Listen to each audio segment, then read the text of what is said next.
So today we're going to look at how wisdom can help us increase compassion. And we're going to be drawing mainly on Chandrakirti's auto commentary to the supplement to the Middle Way. Very old text, but we're going to try and do it in a way that makes it applicable for our daily reality.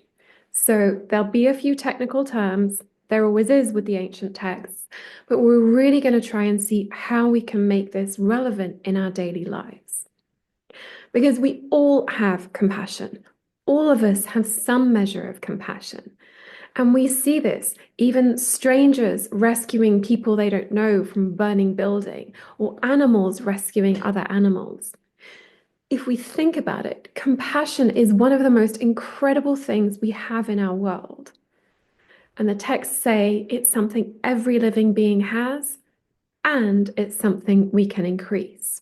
So let's take a look at what the texts say about how wisdom can help us increase our compassion. And specifically, we're going to be looking at how we can increase compassion from those for whom it's easy to have compassion for, right? Those with manifest suffering, and how we can expand that to even those who seem quite well off.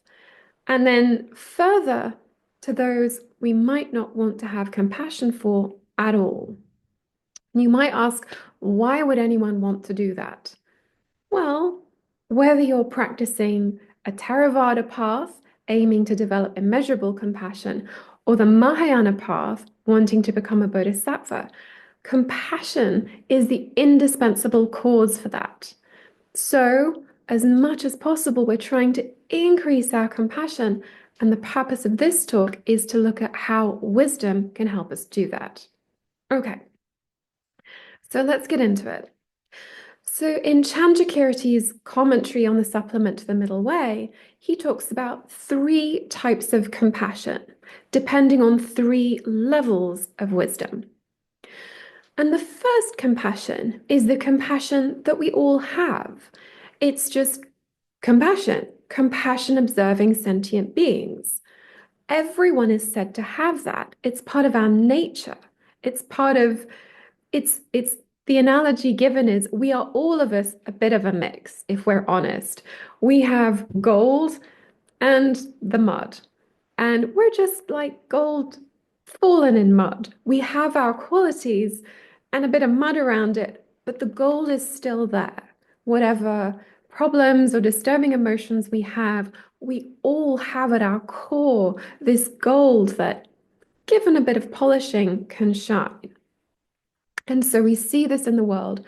So many people having compassion for other living beings, even people they don't know, strangers helping strangers, animals rescuing each other. It's a wonderful thing to see. Then there are two other levels, and these are compassion in the mind of somebody who has a certain realization of wisdom. And by wisdom, we mean wisdom seeing reality as it is. But before we get there, because especially if we're students, especially if we study Madhyamaka or Gelupa, we can rush to the wisdom teaching, thinking that's where we want to be. And then we think of those dull people that don't have any, well, most of us, who don't have any realizations of the wisdom wing at all. But before we jump, let's spend a moment on the first level of compassion, because there's a lot to say about this. So the first level of compassion, compassion for sentient beings, this is really the hallmark of the practice of the Bodhisattva. But pay attention. There's some small print in the contract. So when we pay attention, the Bodhisattva who practices compassion practices in a special way. In the Avatamsaka Sutra, the Bodhisattva makes the wish, may I abide in the hell realms for eons in order to benefit a single being. And in the Mahaparinirvana Sutra, the Buddha says, I will take the form anybody needs to benefit them. So if somebody needs a prostitute, I'll take the form of a prostitute. That is not the kind of compassion most of us aspire to practice, right? We kind of hope that we can practice compassion from a rather comfortable penthouse suite, ideally, sort of like a generous benefactor giving to those who are somehow below. But that's not what the Bodhisattva is aspiring for in the Avatamsaka Sutra. And it's said that the Buddha, when he first generated the altruistic intention, actually did so in a hellish existence.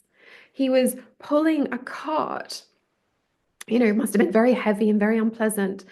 And I think there was someone whipping them, and there was a person alongside him. And he said, "Let me take his burden because he is so exhausted." So, this is the compassion that isn't practiced sort of from above looking down, but practiced from alongside being with. This is the territory of the Lojong trainings, where we take whatever happens to us. The Kadampas used to pray for it. Most of us don't have to pray to go from a high position to a low position, being put in prison, being kicked out of our community, being rejected, being badly treated. Most of us don't have to pray for those things to happen. But in the Lojong teachings, there are these verses like, may I be the lowest of all, may I give away the victory, that to any, what we would call sane person, sound utterly ridiculous. But what the practitioner is saying is, may I expand my compassion to benefit sentient beings, even those in the lowest places. And the Bodhisattva, rather than, benevolently bestowing compassion from the, desire realm, God existence, or somewhere in the penthouse, comfortable, the Bodhisattva aspires to get alongside the beings in difficulty. That gives us something to think about, and it gives us something to work with, because very often when we face difficulty, we immediately want to be free of it and get to a better place. We want to get onto safe land instead of being washed up like a drowned rat on the beach, right? But this is an invitation to take whatever difficult situation we find ourselves in and use it to develop compassion for everyone else in the same boat. So when people get sick, it's a great training possibility to develop compassion for others who are sick. Those who face loss of their position or their reputation, it's a great way to think about others and develop compassion for others in the same situation. We often want to be number one or number two. Nobody wants to be at the bottom. But the bottom is where most sentient beings are. And the courageous Bodhisattva says, you know what? In order to benefit sentient beings, whatever happens, I'm going to use it to grow my compassion. And if that means taking the lowest seat, being in the lowest position, so be it. I'm going to use it to develop compassion that is a compassion with, rather than sort of compassion looking down. So don't think that this first compassion, when it's really practiced and developed, is sort of somehow inferior because it's not in the continuum of someone with any realizations of wisdom. Taken to its greatest extent, like the Bodhisattvas have, even the first level of compassion is incredible and something we can all aspire to. So this is, again, in the Lojong teachings. Now, it's not easy. I remember once I went from Somaliland to Kopan Monastery in Nepal, and I was complaining about my life, my suffering. And a man there said, "Oh, I have the perfect book for you. I've got it written, signed by Lama Zopa Rinpoche and everything. You'll love it. It's perfect for you." And I thought, "Oh, I bet I know which book it is." And sure enough, he came back with Lama Zopa Rinpoche's book, Transforming Problems into Happiness. So now I had two copies of Lama Zopa Rinpoche's book, Transforming Problems into Happiness, meaning to say it isn't easy. But as Rinpoche says, if you think about your life and any problem you've had, has thinking about it as a problem helped or harmed? We can't fix the outer circumstances of our life, but we can use them to increase our understanding of others in the same position. Whatever happens to you, you will find your tribe. It just might not be the one you are expecting. But when we think that most people on the planet are not in a great position, if we can relax into that and not get so focused on the injury to our ego, we find there's an enormous group of people that we can relate to. And with humility and discomfort, perhaps, we can extend our concern to others who are just like us. So it's an amazing practice. So that's where all of the Lodrong and the transforming problems comes in, already into that first compassion, which is not an easy practice. So that's compassion for sentient beings. That's the first one that Chandrakirti talks about. The next one is compassion observing phenomena. What does that mean? So compassion observing phenomena, still compassion, but it's in the mind of someone who's gained a wisdom realization. And there are two, sort of 2A, 2B. Let's deal with the first. Okay? So this realization is in the mind of someone who has realized impermanence. So, why would realizing impermanence help us to increase compassion? Well, let's think back to the first compassion, and this is one all of us have to some degree, the bodhisattvas to a great degree, but all of us to some degree have it. The first compassion is really compassion for manifest suffering, when we see suffering and we want to help. But when we move to compassion that has the wisdom of impermanence, it's easier to have compassion even for those who are in fortunate circumstances. Because let's face it, wealth can run out, relationships end, people die. We can go from a high position to a low position if we get laid off from work.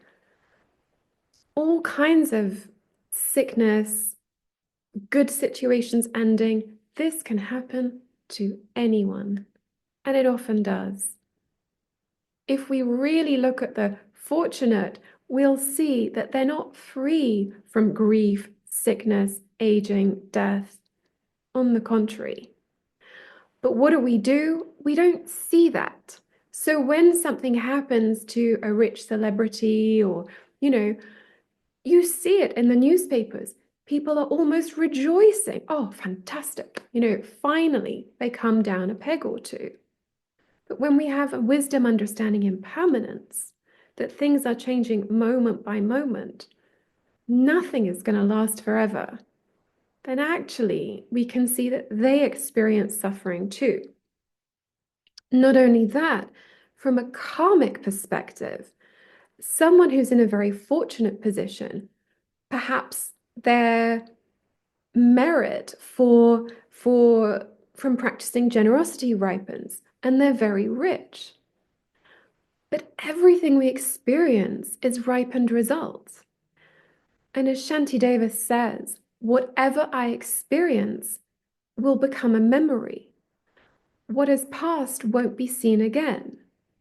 In the moment something is enjoyed, experienced, the causes that gave rise to it are gone.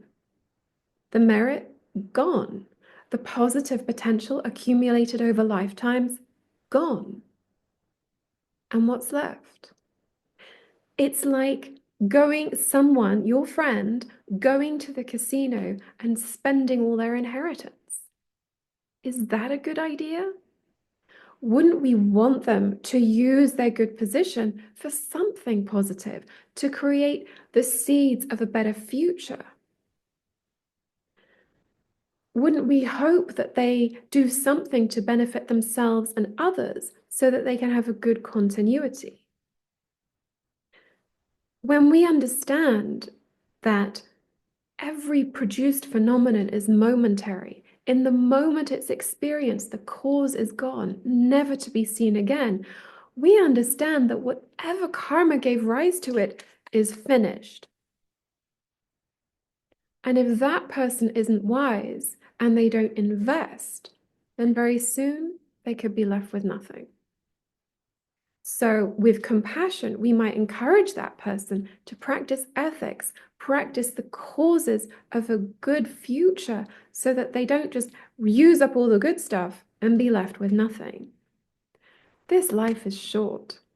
Spending your inheritance in the casino in one night, probably not a good idea. Where's that going to leave you?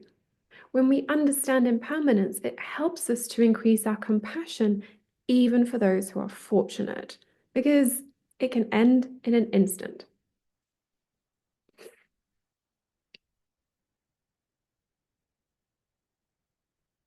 There's part 2b. I might come back to that at the end. Okay, let's go to the third one. Compassion observing the inapprehendable. Okay, what's this? This is compassion in the mind of someone who has realized a lack of inherent existence. Okay, let's break this down a bit. Why would that make a difference?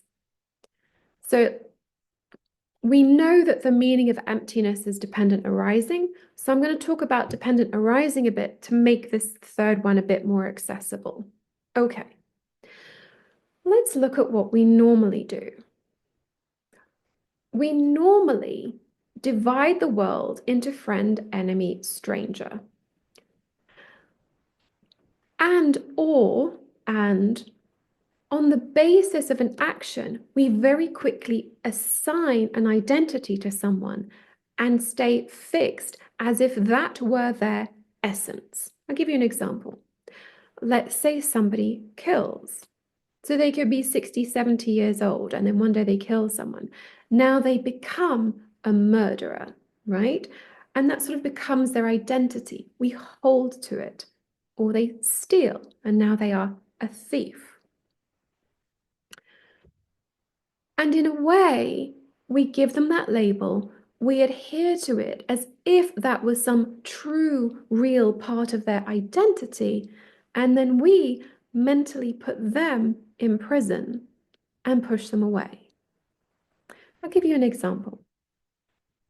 So years ago, I worked with a gentleman who, life had been tough, right? He'd been homeless, he'd been drug addicted, and he was HIV positive. And he wasn't perfect by any means. In our project, he stole a bit of money from one of my housemates. This was a long time ago. And one of the other housemates said, once a drug addict, always a drug addict. So you see, that's the mind grasping at an inherently existent person. We've given them a label, and that's their essence, that's their identity. It's real, it's there, it's in them, and it's sticking around. That's what we think.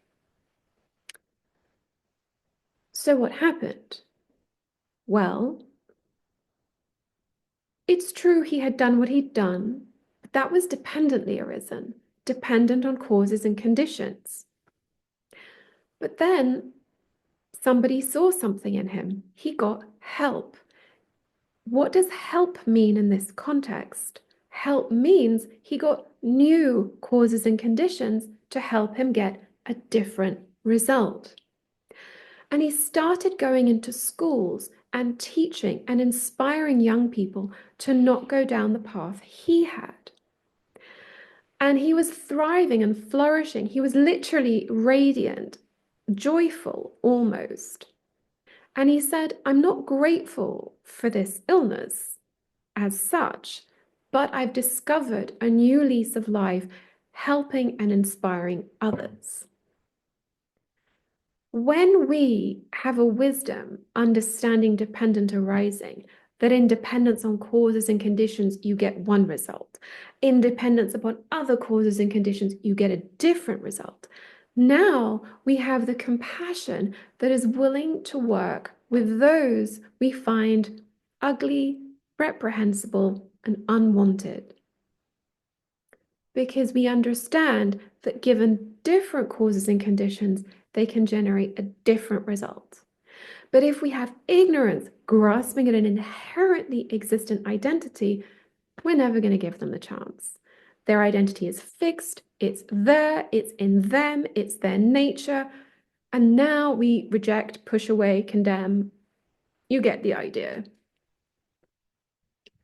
Whereas when we have wisdom, understanding, dependent arising, it's much easier for us to have compassion. Not that we condone the action, but compassion that creates the causes for a different result.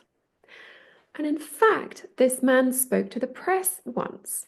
And in a press article where a journalist asked him to talk about discrimination that he had faced, he said, people living with HIV and AIDS are worthy of love. He said, and he used the phrase again, we need help. If you show us love and compassion, then we will want to do better for ourselves and for our community.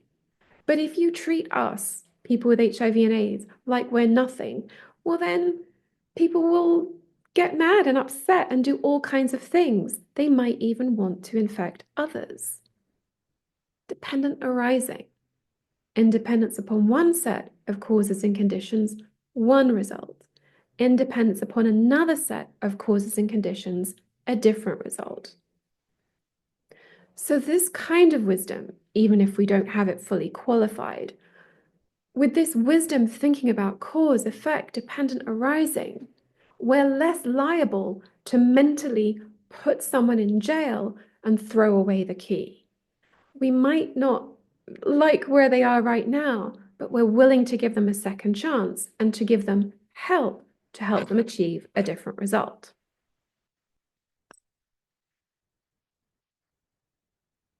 Okay, now, so those are the three, broadly speaking. So we go from compassion for the manifest suffering of sentient beings, compassion for sentient beings who are, perhaps doing quite well, but who knows how long that will last. And with a third compassion, it can help us have compassion even in difficult situations, understanding that different causes and conditions will bring a different result. Okay, now there's one more that I'll just add for the sake of completeness. This is, if you like, part B of the second one. So if you remember, the second one, compassion observing phenomena, there are kind of two realizations in this. I don't know why. Ask Chandrakirti. So 2A is the compassion in the mind of someone with the realization of impermanence. There's another one, which is, get ready for the long technical term. This is why I've left it to the end, right? Get ready. This is compassion in the mind of someone who has realized the lack of a self-sufficient, substantially existent self. Okay, we'll get into it. Don't worry. We'll get through it. So what does this mean? So this is compassion in the mind of someone who has realized a certain level of selflessness of person. Okay, what does that mean? It's said that we suffer because we grasp at ourselves and others as existing in a mistaken way. And for this one, again, the best thing I can do is explain it with an example. And this is an example using my own wrong concept. So there we go. So years ago, I worked in healthcare in East Africa. And we would plan with all the local stakeholders all of these development projects. And some of the stakeholders were quite well-to-do people, former ministers. Many of them were diaspora who'd gone away. They'd left their country in war, gone and had a great education and a life overseas, and come back to their country in the hope of rebuilding it. In hindsight, they were all really fortunate people. And I was young, and there was one individual who, again, in hindsight, hadn't had their life. And in a meeting, at the end of it, we'd had a great meeting, planning what we were going to do for the health system, and everyone was really fired up. And this person, this man, just came to me and said, "What about me?" Meaning, what am I going to get? And I would love to tell you that I responded with compassion. I didn't. I think I didn't say anything. But I went away and I told my boss exactly what I thought. I had no compassion for him. I really judged and condemned him.